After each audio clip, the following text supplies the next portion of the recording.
Welcome to డి6. This is professor Vinod Kumar. టాపిక్లోకి వెళ్ళే ముందు మన ఛానల్ సబ్స్క్రైబ్ చేయండి, షేర్ చేయండి, లైక్ చేయండి, వీలైతే ఆర్థికంగా కూడా ఆదుకోండి.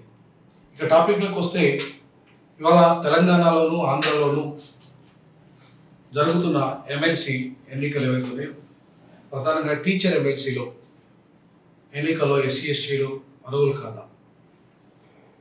అసలు ఎస్సీ ఎస్టీలకు ఈ ఎమ్మెల్సీలో కానీ రాజ్యసభలో కానీ రిజర్వేషన్లో ఉంటే ఖచ్చితంగా అనివార్యంగా ఇచ్చేటోళ్ళు కదా, టికెట్లు ఇచ్చేటోళ్ళు కదా.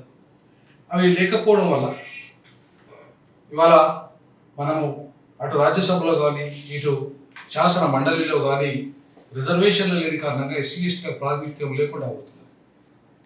సో కాబట్టి ఎస్సీ ఎస్టీలకి శాసన మండలిలో అలాగే రాజ్యసభలో రిజర్వేషన్లు కల్పిస్తూ ప్రధానంగా రేపు జరగబోయే ఈ ఎన్నికలు ఏవైతున్నాయో తెలంగాణలో టీచర్ ఎమ్మెల్సీలుగా ఎస్సీ ఎస్టీలు ఎందుకు అర్హులు కాదు? ఇవాళ బీసీ సమాజం మేల్కోవాల్సిన అవసరం ఉంది. ఒకవైపు తీర్మానం ఆయన బీసీ నాయకుడిగా ఇవాళ ఒక ఎమ్మెల్సీగా ఉన్నాడు, గ్రాడ్యుయేట్ ఎమ్మెల్సీలో. అదే వరంగల్ ఖమ్మం నల్గొండ నుండి ఎస్సీ ఎస్టీ టీచర్స్ అసోసియేషన్ నుండి నన్ను బలపరచడం జరిగింది. మరి తీర్మానం లాంటి వాళ్ళు కానీ బీసీ సంఘాలు కానీ ఎస్సీ ఎస్టీలు ఉండాలి అని చెప్పేసి ఎందుకు మాట్లాడడం లేదు? ఏం రెడ్లే ఉండాలా, బీసీలే ఉండాలా, ఎస్సీ ఎస్టీలు అర్హులు కాదా? ఇవాళ మా వాటా లేదా, మా ఓట్ల వాటా లేదా, మా ఎస్సీ ఎస్టీ టీచర్లు తలుచుకుంటే ఇద్దరు తలుచుకుంటే మేము గెలవమా?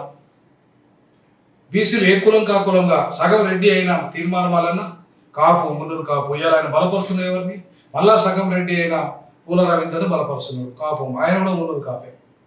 అంటే మీ మున్నూరు కాపు అయిన గ్రాడ్యుయేట్ ఎమ్మెల్సీ ఉండాలి, మళ్ళీ అదే మున్నూరు కాపు సామాజిక వర్గానికి సంబంధించిన పూల రవీందర్ కూడా మళ్ళీ టీచర్ ఎమ్మెల్సీగా ఉండాలి. గతంలో ఆయన పనిచేశాడుగా, గతంలో ఆయన పనిచేసిన వ్యక్తిని మళ్ళీ తిరిగి నువ్వు సమర్థిస్తే మళ్ళీ పూల రవీందర్ అన్న నువ్వు రెడ్లకు సగం రెడ్లకు సపోర్ట్ చేస్తున్నావా, లేకపోతే బీసీలకు సపోర్ట్ చేసి బీసీ సంఘం పేరు మీద నువ్వు ఇవాళ నాటకం ఆడుతున్నావు కదా? బీసీ సంఘం పేరు మీద, బీసీ రాజకీయ పార్టీ పేరు మీద నాటకం ఆడుతున్నావు కదా? రెడ్డిలను కుక్కలు అంటున్నావు కదా, కుక్కల సంఘం అంటున్నావు కదా. ఆ కుక్కల సంఘం సపోర్ట్ చేస్తేనే కదా గెలిచింది నువ్వు గ్రాడ్యుయేట్ ఎమ్మెల్సీలో. వాళ్ళని ఎట్లా అంటావు నువ్వు? మరి కుక్కల సంఘం సపోర్ట్ చేసి గెలిస్తే నువ్వు కూడా కుక్కవేనా? బుద్ధి ఉందా నీకేమన్నా? నువ్వు ఒక చదువుకున్న వ్యక్తిగా, ఒక ఎమ్మెల్సీ అయిన వ్యక్తిగా అట్లాంటి మాటలు మాట్లాడచ్చా? రెడ్డిలను కుక్కలు అనొచ్చా? వాళ్ళ ఓట్లతో వాళ్ళ పార్టీ రెడ్డిల పార్టీ ద్వారా గెలిచినావు నువ్వు, వాళ్ళ సపోర్ట్తో గెలిచినావు, వాళ్ళని కుక్కలు అంటావా? నీకేమైనా బుద్ధినదా? బుద్ధినదా నీకు? మళ్ళా బుద్ధిహీనుడిగా మాట్లాడుతున్నావు.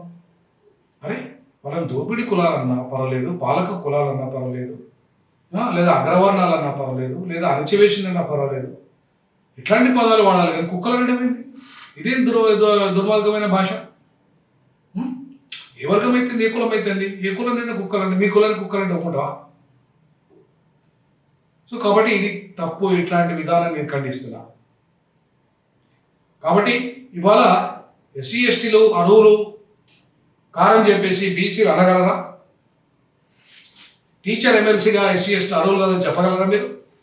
అంటే నేను ఒక ప్రొఫెసర్గా 20 ఏళ్ళు మొత్తం న్యాయ విద్యలో సంపూర్ణమైన మార్పులు తీసుకొచ్చి ఒక ఉస్మానియా విశ్వవిద్యాలయంలో అతి చిన్న వయసులో డీన్ కాగలిగాను.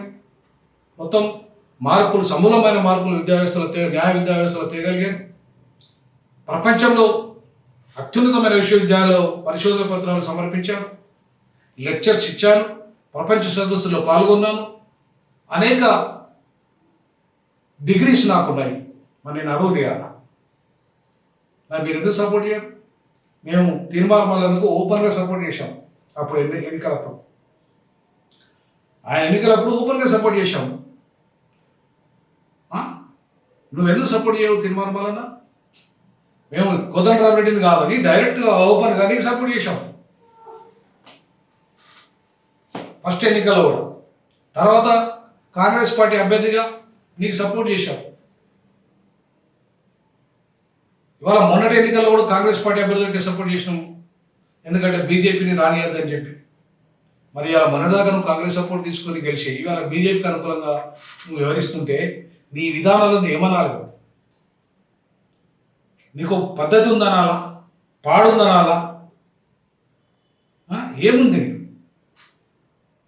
నీకు చిత్తశుద్ధి ఉంటే, తీర్మానం వలన చిత్తశుద్ధి ఉంటే ఎస్సీ ఎస్టీ టీచర్స్ బలపరిచిన నన్ను సపోర్ట్ చేయి. అంతేగాని నీ ఇష్టరాజ్యంగా మళ్ళీ సగమారెడ్డిని తీసుకొచ్చి గెలిపిస్తా అంటే ఊరుకునే సవాలే లేదు. ఎస్సీ ఎస్టీలు ఖచ్చితంగా ఈసారి ఖచ్చితంగా మాకు అవకాశం రావాలని కోరుకుంటున్నాం. బీసీలు మ్యాండేటరీగా సపోర్ట్ చేయాల్సిన బాధ్యత మీ మీద ఉంది. ఒక తీర్మానం వల్లనే కాదు, మొత్తం బీసీ సమాజానికి నేను చెప్తున్నా ఈ సందర్భంగా. ఇవాళ జాజుల సీనన్న కావచ్చు, ఆర్ కృష్ణన్న కావచ్చు, ఇవాళ అందరికీ బీసీలందరి కోసం నేను ఇవాళ ముఖ్యమంత్రి కావాలని చెప్పి ఉద్యోగాలు రాజీనామా చేసిన, బీసీ ముఖ్యమంత్రి కోసం సామాజిక తెలంగాణ కావాలని చెప్పి 3 లక్షల ఉద్యోగాలకు రాజీనామా చేసి 7 ఏళ్ళ సర్వీస్ను వదులుకొని మీకోసం త్యాగం చేసిన వ్యక్తిగా నాకు అన్ని అర్హతలు ఉన్నాయి. పోటీ చేయడానికి ఉన్నాయి, మాట్లాడడానికి ఉన్నాయి.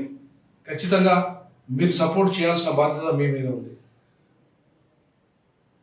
తీర్మానం వలన నీకు చిత్తశుద్ధి ఉంటే ఎస్సీ ఎస్టీ టీచర్స్ బలపరిచిన నన్ను బలపరచు, లేదంటే నీ చిత్తశుద్ధిని శంకిస్తాం. తప్పకుండా రానున్న రోజుల్లో నీలాంటి వారిని బీసీ ముఖ్యమంత్రిని అయితే కానీ నువ్వు కనుక చిత్తశుద్ధి లేకుండా కేవలం బీజేపీని సపోర్ట్ చేయడానికో, లేకుంటే దాన్ని సపోర్ట్ చేస్తున్న వ్యక్తులకు సపోర్ట్ చేయడానికో, ఇలా బీసీ కార్డు పేరు మీద మోసం చేయడానికో నువ్వు కనుక బయలుదేరితే బీసీలకు ప్రత్యేక రాజకీయ పార్టీ ఉండాల్సిన అవసరం ఉంది. వాళ్ళు స్వతంత్రంగా కొట్టాడాల్సిన అవసరం ఉంది. ఒక ములాయం సింగ్, ఒక లాలూ యాదవ్ ఎట్లయితే, ఒక కర్పూరి ఠాకూర్ ఎట్లయితే స్వతంత్రంగా ఎదిగిండ్రో అట్లా స్వతంత్రంగా ఎదిగే విధంగా ఇవాళ బీసీలు తెలంగాణ ఒక స్టాలిన్ పక్కకున్న తమిళనాడులో ఎట్లయితే ఎదిగిండో అట్లా ఎదిగే విధంగా ఇవాళ బీసీలు ఖచ్చితంగా కృషి చేయాలి. ఖచ్చితంగా ఆ దిశగా మీరు మ్యాండేటరీగా సపోర్ట్ చేయాల్సిన అవసరం ఉంది. తీర్మానం వలన మీరు కనుక చేయకపోతే మిమ్మల్ని మాత్రం రానున్న ఎమ్మెల్సీ ఎన్నికల్లో మీరు ఎవరిని బలపరిచినా ఈ ఎస్సీ ఎస్టీల నుండి ఖచ్చితంగా నిలదీస్తాం, మిమ్మల్ని ప్రశ్నిస్తామని చెప్పేసి తెలియజేస్తా ఉన్నాను. ఈసారి రెడ్లు గెలవద్దు. రెడ్లకు ఉన్న ఓట్లు కేవలం 2000 చిల్లర మాత్రమే, మిగతా అన్ని బీసీ ఎస్టీ ఎస్టీలే. రెడ్లు ఎట్లా గెలుస్తాం? ఇంతకాలం రెడ్లే గెలిచారుగా, ఇంతకాలం రెడ్లే గెలిచారు కదా, మరి ఇప్పుడు రెడ్లు ఎట్లా గెలుస్తారు? మా వర్గాలకు రెడ్లు ఏం చేసిండ్రు? నువ్వు మళ్ళీ రెడ్డిలను గెలిపించే కార్యక్రమం చేయబోతున్నావు. సగం రెడ్డి పేరుని గెలిపించడానికి బీసీలను రెచ్చగొట్టబోతున్నావు. కానీ ఇది సరైన పద్ధతి కాదు. ఈ పద్ధతి మార్చుకో. తీర్మానం వలన నీ లెక్క బ్లాక్మెయిల్ రాజకీయాలు చేయాలంటే ఒక్క క్షణం కాదు, నీ లెక్క అమ్ముడు పోవాలంటే ఒక్క క్షణం కాదు. మాకు ఖచ్చితంగా ఇవాళ నిజాయితీగా నిబద్ధతతో పూలే అంబేద్కర్ పెరియార్ భావజాలంతో కొట్లాడుతున్న ఒక నిజాయితీ కల ప్రొఫెసర్గా నేను మాట్లాడుతున్న ఈ విషయాలు ఖచ్చితంగా ఈసారి ఎస్టీ ఎస్టీలకు మీరు అక్కడ సపోర్ట్ చేయండి. అలాగే గ్రాడ్యుయేట్ ఎమ్మెల్సీలో అండ్ టీచర్ ఎమ్మెల్సీ అక్కడ ఉంది, ఇక్కడ కరీంనగర్ వైపు ఉన్నాయి, ఆదిలాబాద్ కరీంనగర్ వైపు ఉంది. కాబట్టి అక్కడ ఒక ఎస్టీని పెట్టండి, ఒక ఎస్టీకి పెడదాం, ఒక మైనార్టీని సపోర్ట్ చేద్దాం. అంటే ఒక బీసీని గెలిచినాం, ఒక ఎస్సీని, నేను ఒక ఎస్టీ, అట్లాగే ఒక మైనార్టీ వేస్తే అవకాశం ఇస్తే తప్పే. ఎస్సీ ఎస్టీ బీసీ మైనార్టీల ఓట్లతోనే కదా మనమంతా గెలిచింది. అంతేగాని మేమేం గెలుస్తాము అంటే రెడ్ల తర్వాత మేమే ఉంటామంటే మరి మేమెందుకు ఇంకా? మేమే ఓట్ బ్యాంక్గా మారాలా? మేము ఒక ఓట్ బ్యాంక్గానే ఉండాలా? కాబట్టి ఇది కరెక్ట్ కాదు. వలన తప్పకుండా ఎస్సీ ఎస్టీలు కూడా అర్హులే, వాళ్ళు సపోర్ట్ చేయాల్సిన అవసరం ఎంతైనా ఉంది, బాధ్యత నీ మీదనే ఉంది, నీలాంటి వాళ్ళ మీదనే ఉంది అని ఈ సందర్భంగా తెలియజేస్తూ జై పులే, జై భీమ్.